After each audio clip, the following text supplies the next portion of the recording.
Sunitha jewellers కొత్త brand Purvi అందమైన 18 grams బంగారు ఆభరణాలు దుబాటు ధరల్లో. వివరాలకు సంప్రదించండి.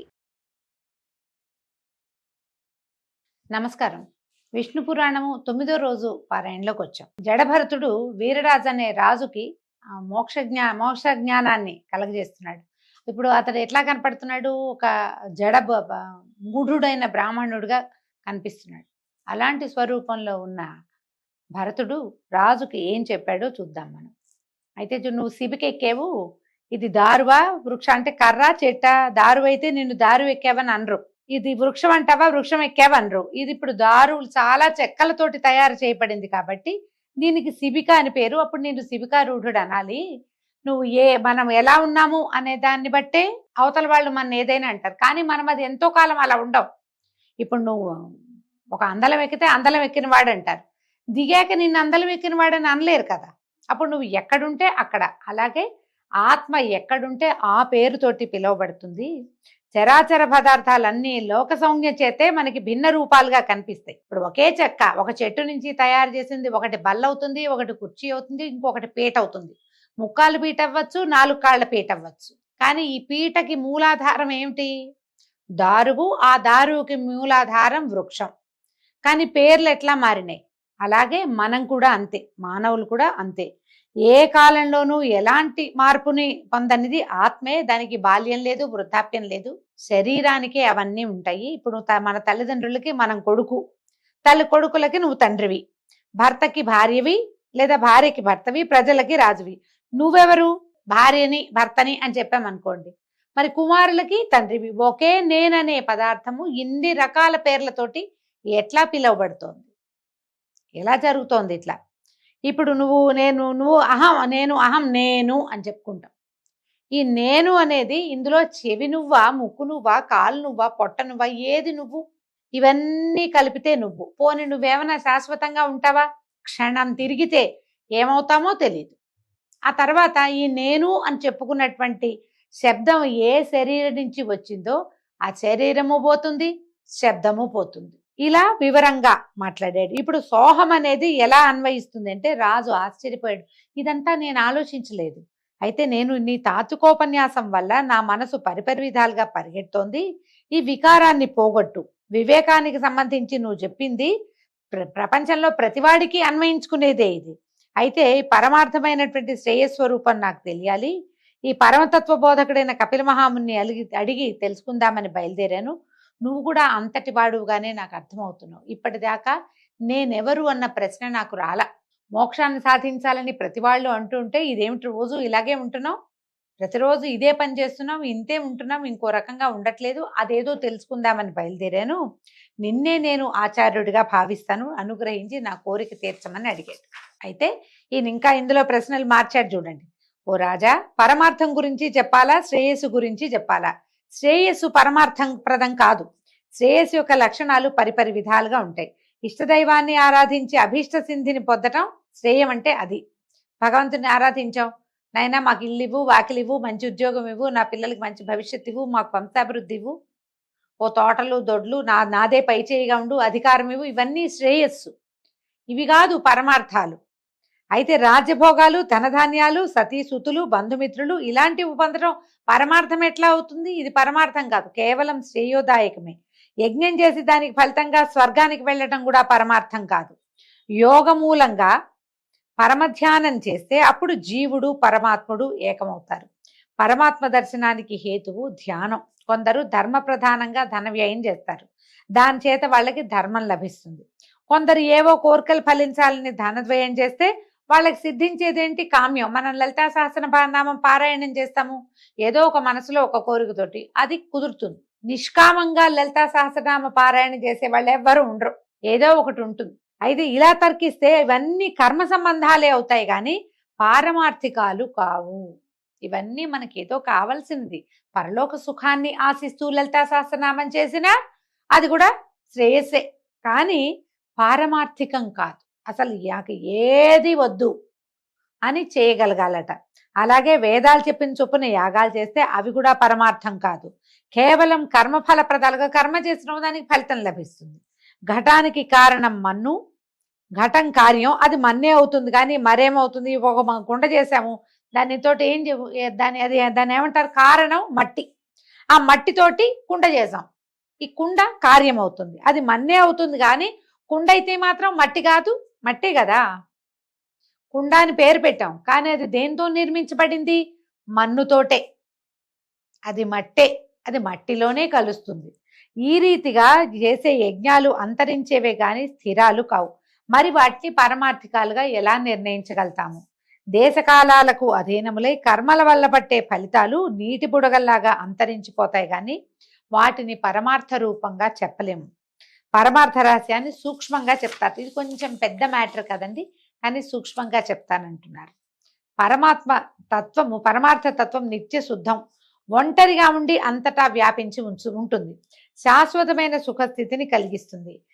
కైవల్యమునందు విహరిస్తూ ఉంటుంది. మాయకి అతీతము, నిర్గుణము, జననము మరణము లేనిది.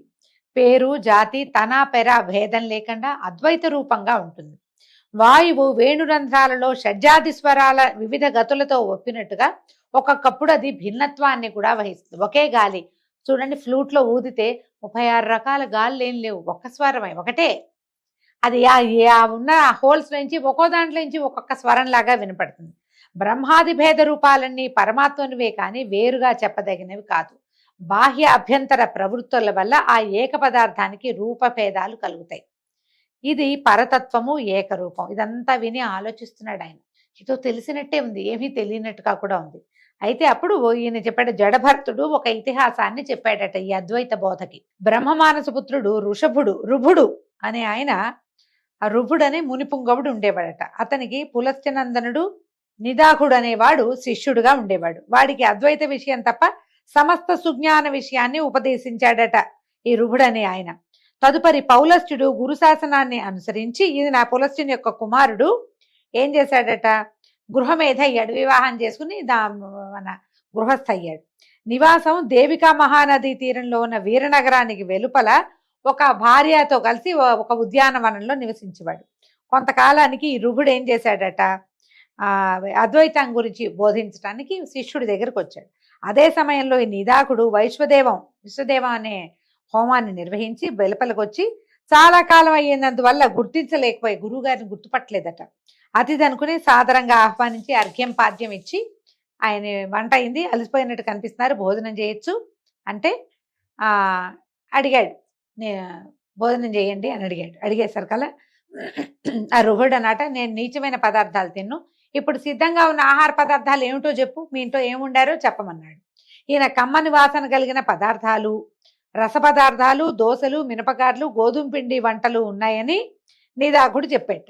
అప్పుడు ఈ రుహుడేమన్నాడు, నువ్వు చెప్పినవన్నీ నాకు ఇష్టం లేవు, మంచి మృష్టాన్నాలు లేకపోతే నేను ఆరగించను, అన్నవన్నీ చప్పటివి, ఇవి నేను తిన్ను అంటే. సరే ఏమన్నాడు, నిదాకుడు భార్యని పిలిచి, అబ్బాయి చూడు, ఈయనకి ఇష్టమయ్యేలాగా రుచికరమైన పదార్థాలు ఉండు, ఈ చప్పటివి కమ్మటివి కాకుండా అని చెప్పేసరికల్లా ఈవిడ ఏం చేసిందట, మళ్ళీ వంట చేసి భర్తకి ఆయనకి చక్కగా రుచికరమైన వంటని వడ్డించిందట. అప్పుడు ఈయన నిదాకుడు అడిగాడు, అయ్యా ఆహార పదార్థాలన్నీ నచ్చాయా, మీకు బడలికి తీరిందా, ఆకలి తీరిందా, మీరు ఎక్కడి నుంచి వచ్చారు, ఎక్కడికి వెళ్ళబోతున్నారు, మీ నివాసం ఎక్కడండి అన్నప్పుడు ఈయన రుభుడు చెప్పాడట గురువు చిరునవ్వుతో, భరించరాని ఆకలితో ఉన్నవాడికి ఆహారం తృప్తి కలిగిస్తుంది కదా, మనకు చచ్చేలా ఆకలిస్తుంది, అప్పుడు ఆహారం రుచి.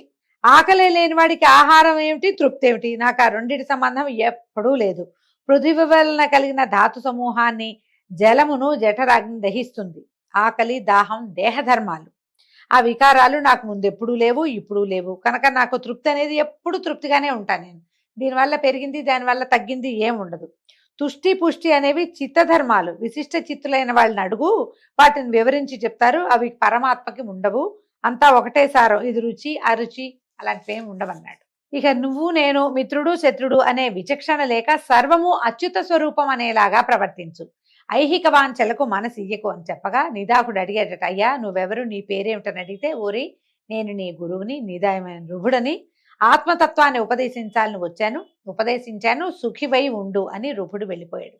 ఆ విధంగా నిదాకుడు నిదానంగా గురువుగారు చెప్పిన విధంగా ప్రవర్తించి ముక్తుడయ్యాడట. అంటే ఏం చేశాడు, సర్వాంతర్యామి భగవంతుడు సర్వాంతర్యామిని గ్రహించి బంధువని శత్రువని లేక సమాన బుద్ధిగా ప్రవర్తించి ముక్తుడయ్యాట. అప్పుడు ఈయన చెప్తున్నాడు జడభరతుడు వీరరాజుకి, నువ్వు కూడా అలా ప్రవర్తించు అని జడభరతుడు చెప్పగా రాజు బ్రహ్మతత్వ జ్ఞాని అయి ప్రవర్తించి విష్ణు సాయుధ్యాన్ని పొందాడు. జడభరతుడు ఆ జన్మలోనే ఆత్మతత్వ జ్ఞాన బలంతో ముక్తి పొందాడు. ఈ జడభరతోపాఖ్యానం చదివినా విన్నా మోహభ్రాంతులకు చిక్కక ఆత్మజ్ఞానం కలిగి చరితార్థులవుతారు. ఇది విశేషమైన గాథండి, కొంచెం నిదానంగా వినవలసింది. ఇందులో కథ కంటే పరతత్వ జ్ఞాన బోధ ఎక్కువగా ఉంది. మనము శీతోష్ణాదులు అబ్బా చలిగా ఉందని వేడినీళ్ళ స్నానం, అబ్బా వేడిగా ఉందని చన్నీళ్ళ స్నానం చేస్తాం. రుచిగా లేదని పదార్థాలు వదిలేస్తాం. ఇందులో ఉప్పు ఎక్కువ, ఇందులో ఉప్పు తక్కువ, ఇలాంటి ఆలోచనలు చేస్తాం. అసలు రుచి అన్నది పాటించద్దు.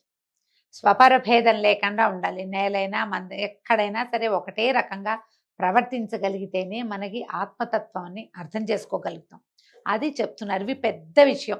ఇలా చెప్తున్నారు. మనం అలా ఎలా ఉంటామండి అనిపిస్తుంది వెంటనే. మనకి నోటికి చేదుగా అనిపిస్తే ఉమ్మేస్తాం.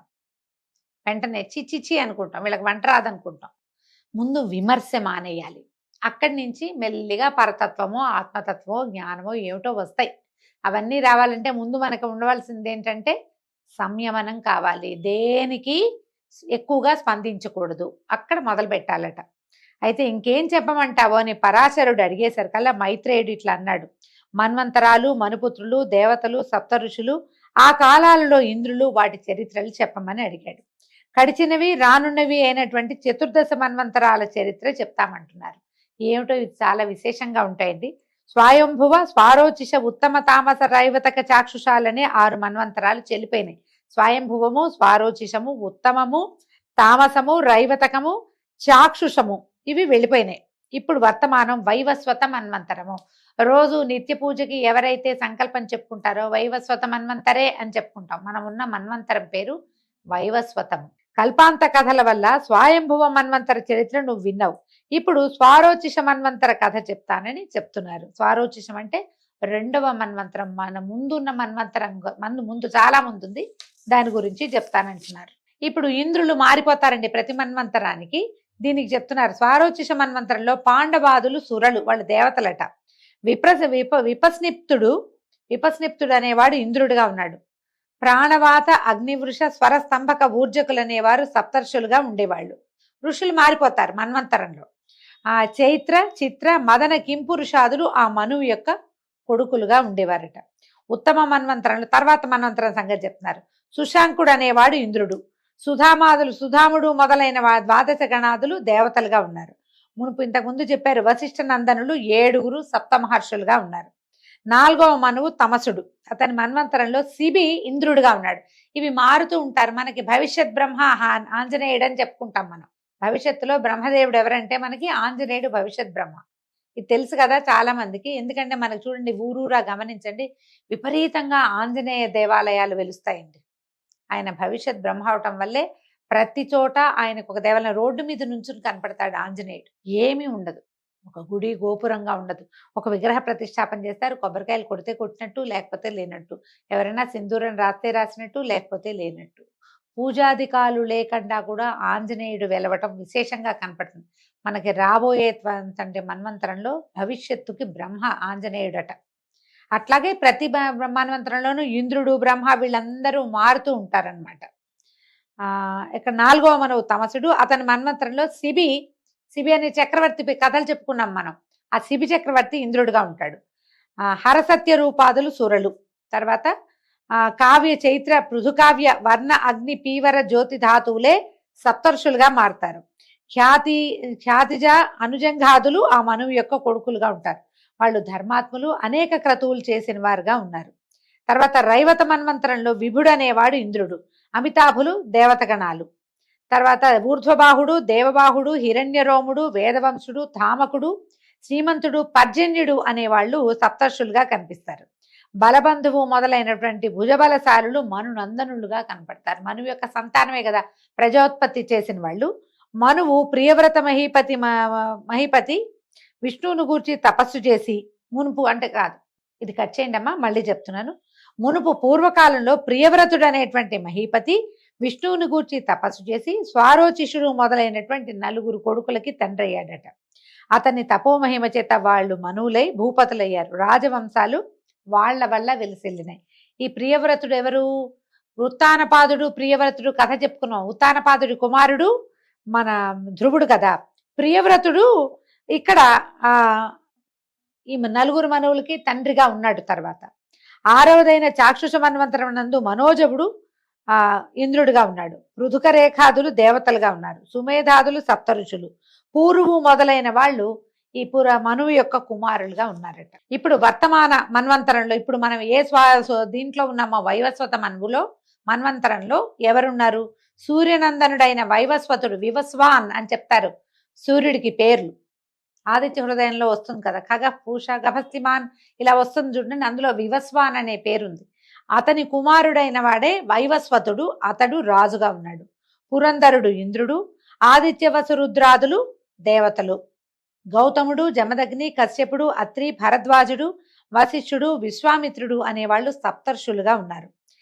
ఇక్ష్వాకువు, నాభాగుడు మొదలైనటువంటి 9 మంది మనువు యొక్క కుమారులు. వాళ్ళు వేర్వేరు వంశకర్తలై అశ్వమేధాది యజ్ఞాలు నిర్విఘ్నంగా చేసి సాటి లేని బలపరాక్రమాలతోటి సిరి సంపదలతోటి రాణించారు. ఇప్పుడు మనం సప్తర్షి మండలం, ఇప్పుడు వీళ్ళు కనపడతారనమాట మనకి. ఇంతకు ఆధారము అప్రమేయమైనటువంటి విష్ణు శక్తి అని గ్రహించు. ఈ జరిగే కథలన్నిటికీ ఆధారము అప్రమేయమైనటువంటిది, ఏ రకమైన ఎల్లలు లేనటువంటి విష్ణువే దీనికి ఆధారం. శ్రీహరి వంశాలు ఆయా మన్వంతరాలలో రూపాలు ధరించి సాత్విక గుణాలతోటి జగాలను రక్షిస్తూ ఉంటాయి. సురలు, సిద్ధులు, ఆద్యులు, చరాచర భూతాలు, ఖేచరులు, భూచరులు, జలచరాలు, వనచరాలు, మృగాలు, ఇలా జీవకోటి అంటే శ్రీ విష్ణుదేవుని విభూతిగా భావించు, సంభావించు అని చెప్పి అనాగత మన్వంతర విషయం గురించి చెప్పబోతున్నారనమాట. సూర్యుడు విశ్వకర్మ పుత్రికను సౌమ్యను పెండ్లాడి ఆమెతో వినోదించుతుండగా కొంతకాలానికి మనువు, యముడు అని 2 కొడుకులు, యమున అనేటువంటి కూతురు కలిగారు. తర్వాత సౌమ్యాదేవి, ఈ సౌమ్య అనే ఆవిడ సూర్యుని ప్రచండ కిరణాలకు ఓర్వలేక తన ఛాయతోటి ఒక యువతిని సృష్టించి పతి శుశ్రూషని జాగరూకతతోటి చేస్తూ ఉండు, నా పిల్లల్ని ఆప్యాయంగా పోషించమని అడవికి పోయి గుర్రంగా మారి తపస్సు చేస్తూ ఉంది. అప్పుడు ఛాయ సౌమ్యలాగానే పతిని సేవిస్తూ అలడిస్తూ ఉండగా ఆయన చాలా ప్రేమగా సంజ్ఞగానే భావించి అనుకూలంగా ప్రవర్తిస్తూ ప్రేమాతిశయంతో ఉండేవాడు. కొంతకాలానికి ఛాయకి మనువు, శనైశ్వరుడు అనేటువంటి 2 కుమారులు, తపసి అనే కూతురు కూడా పుట్టారు. అయితే తపసిని తపతి అనే పేరుతోటి కూడా చెప్తారు. అయితే ఈ ఛాయ తన పిల్లల్ని చూస్తున్నట్టుగా తన పైనున్న 3 పెద్ద పిల్లల్ని చూడకపోవటం గమనించి ఒకనాడు కోపావిష్టుడైన ఈయన కేకలేశాడు. మనువు, తల్లివైన నువ్వు పిల్లలందరినీ సరిగా చూడక మా యందు పక్షపాతంతో ఉంటున్నావు, ఏమిటి బుద్ధి నువ్వు ఎందుకు ఇట్లా ప్రవర్తిస్తున్నావని యముడు, అంటే పెద్ద కుమారుల్లో ఒకడైనటువంటి యముడు ఛాయని అనరాని వినడాని పరుషవచనాలతో నొప్పిస్తే ఏం చేసిందట, తాళలేక నొప్పించి అన్నాడు. అనేసరికల్లా ఆవిడ కూడా కేకలేసరికల్లా యముడు తాళలేక తిట్లు భరించలేక ఛాయను ఒక తన్ను తన్నేట. ఆ అవమానం భరించలేని ఛాయ నీ పాదాలు బరువైపోగాక అని శపించిందట. మర్నాడు సూర్యుడు వికృతంగా బరువుగా లావుగా వాచిపోయి ఉన్నటువంటి ఈ యముడి పాదాలు చూసి, ఏమిటా నాయన నీ పాదాలు ఇలా ఉన్నాయి అని సూర్యుడు ప్రశ్నిస్తే, నాయన నువ్వు కర్మసాక్షి అని అందరూ అంటారు, కానీ మన ఇంట్లో ఏం జరిగిందో నీకు నేను చెప్పాల్సి వస్తుంది, నువ్వు అడిగావు కాబట్టి నేను చెప్తున్నాను. అమ్మలాగానే ఉన్న ఈమె అన్నదమ్ములైన మమ్మల్ని సమదృష్టితో చూడకుండా వాళ్ళని వేరేగా మమ్మల్ని వేరేగా చూస్తుంటే నేను అడిగాను, నేను గట్టిగా ప్రశ్నించా, నేను దుర్భాషగానే అడిగా. ఆమె నన్ను నానా దుర్భాషలాడింది. నేను భరించలేక తన్నేను. ఆమె మా అమ్మలాగా కనపడుతోంది కానీ అమ్మలాంటి ప్రవర్తన ఈమెకు లేదు. ఈమె ఎవరో మాయలాడి, తెలుసో తెలియకో కొడుకులు ఏమైనా ఉంటే తల్లి పిల్లల్ని ఓదారుస్తుంది, దగ్గరికి తీసుకుని సముదాయిస్తుంది, కానీ శపించదు. ఇది తల్లి గుణమేనా? నన్ను తన్నేనంది. నాకు ఈమె ఎందు తల్లి లాంటి భావన కలగటం లేదు. కాబట్టి నేను మనసాక్షిగా చెప్తాను, ఈమె నా తల్లి కాదు, నేను ఈమె కొడుకుని కాదు, చిత్తగించు, అంతా నీ ఇష్టం ఇంకా అని కోపంతో యముడు తండ్రికి చెప్పాడు. ఈమె తల్లిలాగా ప్రవర్తించట్లేదు. సూర్యుడు ఛాయాదేవిని అప్పుడు పరిశీలనగా చూసి, కాంత ఎవరు నువ్వు? యమునిపై అంత నిర్దయగా ప్రవర్తించావు, ఏ కన్న తల్లైనా ఇట్లా శపిస్తుందా? ఏం కారణం? నువ్వు మాయలాడివని అనుకోవాల్సి వస్తుంది, ఉన్నట్టు చెప్పు, ఏం జరిగిందో చెప్పంటే అప్పుడు ఛాయ ఇప్పుడు చెప్పిందనమాట. పద్మబాంధవ, నేను సౌమ్యని కాను, నా పేరు ఛాయ. ఆమె తన నీడని ఇలా నన్ను రూపసిగా చేసి ఇక్కడ నుంచోబెట్టింది, తన అడవికి వెళ్ళింది, తపస్సు చేసుకుంటానంది అని చెప్పేశారు. కానీ ఛాయ మాటలు విన్నటువంటి సూర్యుడు ఆమెనేమిని అనలేక యముని పాదాలు యథాపూర్వంగా ఉండేటట్టుగా అనుగ్రహించాడు. ఛాయ వల్ల సౌమ్యాదేవి ఎక్కడుందో, అరణ్య నివాసం ఎక్కడ చేస్తుందో తెలుసుకుని అక్కడికి వెళ్ళి గుర్రంలాగా మారి ఆమెని మోహపెట్టి వినోదంగా ఉన్నాడు కొంతకాలం. అక్కడే ఉండగా ఏమట వీళ్ళిద్దరికీ ఈ గుర్రం రూపాలతో ఉన్నటువంటి సూర్యుడు సౌమ్యాదేవి దంపతులకి అశ్విని దేవతలు రేవంతుడు జన్మించారు. తర్వాత సూర్యుడు సౌమ్యతో నిజ రూపానికి మళ్ళీ వచ్చి తన ఇంటి దగ్గర సొంతానికి ఇంటికి వచ్చేసాడు. ఇంతలో విశ్వకర్మ స్పష్ట వచ్చి సౌమ్య బాధ సూర్యుడికి చెప్పి ఒప్పించి అతని కిరణాలని హస్తయంత్రంతో సానపట్టాడట. 1000 కిరణాల్లో నుంచి 8వ వంతు సానపట్టేసరికల్లా ఒకంత వేడి తగ్గిందనమాట. ఆ వేడి తగ్గి సౌమ్య సుఖంగా ఉండేదట. తర్వాత విశ్వకర్మ సానపట్టినప్పుడు ఏం చేశాడట, ఆ సానపట్టిన సూర్యకిరణాల రజనుతోటి శివునకు త్రిశూలము, విష్ణువుకి చక్రము, కుబేరుడికి ఖడ్గము, కుమారుడికి అంటే కుమారస్వామికి శక్తి, వివిధ ఆయుధాలు ఆయా దేవతలకి రూపొందించి ఇచ్చాడు. ఈ విధంగా వైష్ణవ తేజస్సు ఆయా దశలలో పలు విధాలుగా భాసిస్తూ ఉంది. కొంతకాలానికి సూర్యుని వలన సౌమ్యకు ఒక కుమారుడు ఛాయాశక్తితో సహా కలిగాడట. అతని పేరు సావర్ణి. ఇతను అన్ని విధాలా తన అన్నలకు సాటి అయినటువంటి లోకపావన మూర్తిగా జన్మించాడు. అయితే ఈ సావర్ణి ఏం చేశాడట, తపశ్శక్తితో విష్ణువు అనుగ్రహం కోరి మనువు కావాలని తపస్సు చేయటం మొదలుపెట్టాడట. రసాతలాధిపతి అయి ఉన్నటువంటి బలి ఇంద్ర పదవి కోసం వాసుదేవుణ్ణి ఆరాధిస్తున్నాడు. సుతపాది 20 గణాలు దేవగణాలు కావాలని తపస్సు చేస్తున్నారు. గాలవుడు, దీప్తిమంతుడు, పరశురాముడు, కృపాచార్యుడు, అశ్వత్థామ, కృష్ణద్వైపాయనుడు, ఋష్యశృంగుడు, సప్తమహర్షులు, నిర్మోహుడు, వీరబాహుడు మునగున్న వారు రాజులవుతారు. వాళ్ళు సావర్ణి కొడుకులు. ఇలాగా ఆ మన్వంతరం గడిచిన తర్వాత దక్ష సావర్ణి మన్వంతరం ప్రారంభం అవుతుంది. ఆ సావర్ణంలో మహావీరుడు అనేవాడు ఇంద్రుడు. ధార, మరీచి, సుధర్మ గర్భాదులు దేవగణాలుగా ఉంటారు. సవనుడు, భవ్యుడు, ధర్ముడు, ద్యుతిమంతుడు, దీప్తి, మేఘుడు, దీప్తకుడు, జ్యోతిష్మతి అనేవాళ్ళు సప్తర్షులుగా ఉంటారు. దివ్యకేతువు, మహాకేతువు మొదలైన ఆ మనువు కొడుకులు రాజులవుతారట. తదాదిగా బ్రహ్మసావర్ణి మంత్రం వస్తుంది. ఇంకా ఎన్ని మన్వంతరాలు మారతాయో చూడండి. దాని యందు శాంతి అనేవాడు ఇంద్రుడుగా, సుఖాత్ముడు, ధర్మాదులు 100 సురలుగా దేవులుగా ఉంటారట. సహ్యుడు, నాభాగుడు, సంతుక్తి, సత్యకేతువు మొదలుగా 7 ఋషులు, సుక్షేత్ర ప్రముఖులు, బ్రహ్మసావర్ణి కొడుకులు 10 మంది పరిపాలకులు అవుతారు. ప్రతి మన్వంతరంలోనూ ఇలా ఇంద్రుడు మారతాడు, మనువులు మారతారు, మను కుమారులు మారతారు, దేవతలు మారతారు, సప్తర్షులు మారుతూ ఉంటారు. తదాదిగా విష్ణు సావర్ణి మన్వంతరం, తర్వాత రుద్ర సావర్ణి మన్వంతరం వస్తుంది. ఈ విధంగా మనకి మన్వంతరాలు తిరుగుతుంటే మన్వంతరాలని బట్టి వీళ్ళందరూ మారటంతో మనం ఇప్పుడు వైవస్వత మన్వంతరే, కలియుగే ప్రథమ పాదే, జంబూద్వీపే, భరతవర్షే, భరతఖండే అని చెప్పుకుంటాం. మన తర్వాత మన్వంతరం వాళ్ళు మళ్ళా ఆ మన్వంతరంలో ఎవరెవరు ఉంటారో వాళ్ళని ఋషులుగా, వాళ్ళని బ్రహ్మగా భావించి పూజా విధానాన్ని, జీవన విధానాన్ని నడుపుతారు. వాళ్ళకి అవన్నీ తెలియచేయడానికి ఈ ఋషులే పూనుకుని, ఇప్పుడు మనం ఇది చదువుకుంటున్నాం కదా విష్ణు పురాణం. ఈ పురాణం ఎక్కడి నుంచి వచ్చింది? మన తాత ముత్తాతలు కల్పించింది కాదు. అంతకు ముందు ఋషి ప్రోక్తంగానే ఇవన్నీ బయటకు వచ్చినాయి. ఎవరైతే సప్తర్షులుగా ఉంటారో వాళ్ళల్లో ఒకరిద్దరు దేనికి పూనుకొని భూమి మీద జన్మించినటువంటి ప్రజాపతుల సంతానానికి జ్ఞానబోధ చేస్తారు, కర్మలన్నీ బోధిస్తారు, యజ్ఞయాగాదులు నియమనం చేస్తారు. ఈ యుగంలో ఎట్లా ప్రవర్తించాలో ఆ నియమాన్ని బోధిస్తారు. దాని ప్రకారంగా యుగ ధర్మాలు నడుస్తూ ఉంటాయి. దీంతో ఈరోజు పారాయణ పూర్తయిందండి. రేపు ఉదయం మళ్ళీ విష్ణు పురాణం తర్వాత భాగంలోకి వెళ్దాము. నమస్కారం.